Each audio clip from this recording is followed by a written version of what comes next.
Мен bir жакшы жаңылык менен баштайын деп жатам.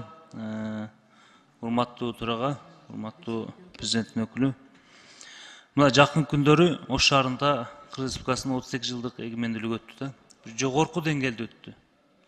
Акыркы 5-6 ай ичинде ушул жаңы мэр келгенден бери, Бакыт мырза келгенден бери Ош шаары өнүгүүгө жол артты да. Эми бул жагында айта кетпесек болбойт. Чындыгында Ош шаарында көптөгөн ушул социалдык объектилер жана ошондой эле шаар ичинде көптөгөн тротуарлар дейбизби, ушул маселелер жана тазасы боюнча дагы чечилип келе жатат. Эми бул эмненин белгиси? Ош шаары чындыгында Ош шаарын мэриядагылар жеткиликтүү иштерди аткарды. Эми аларга алкыш айтышыбыз керек.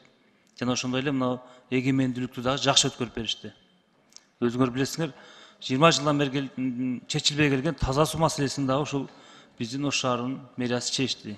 Эми ал жерде мэрдин жана биздин Сонубек деген ушу вице-мэр бар, башынан баштап аягына чейин чуркап жүрүп чечти. Эми бир аз Ош шаарында көйгөй маселени айтып кетейин. Алмазбек Акынжан, сиз жазып алсаңыз. Ош шаарында Гароно бардык мектептерге Аркус деген басмаканадан китеп аласыңар, башка жерден албайсыңар, жарабайт дептир. Ата-энелер китеп издеп базарда жүрүшөт. Мектепте китеп жок. Бул мафияда, бул боюнча мен Каныбек Капашев менен эртең менен сүйлөштүм, эч кандай андай жок. Биз ушул президенттин тапшырмасы менен учкун китепканасы менен иштешип жатабыз деп айтты мага.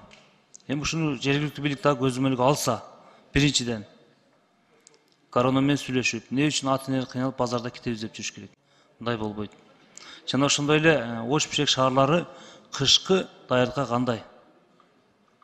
Биз мына кыш келе жатат, жана жогоруда айтып кетти менин кесиптештерим. Көмүрдүн баасы ушул күндө 7-8 сомго чыгып кетти. Эртең кышта кандай кылабыз?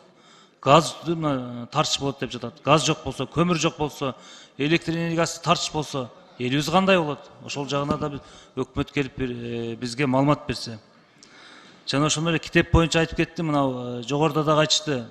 Биздин баш конституцияда жазылганда, урматтуу Алмаз Акынжан, сиз ушундай жазып алсаңыз, ар бир адам билим алууга укуктуу деп биздин баш конституцияда 46-беренде жазып турат.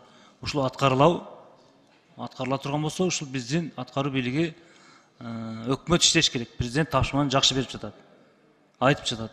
Жогоруда дагы айтты 5 миллиард акча керек экен деп. Биз дагы колдон келген жардамды жогорку кеңеш берейли. Китептин маселесин чечип берейли. Китеп болбосо, билим болбосо биздин келечегибиз курулбайт.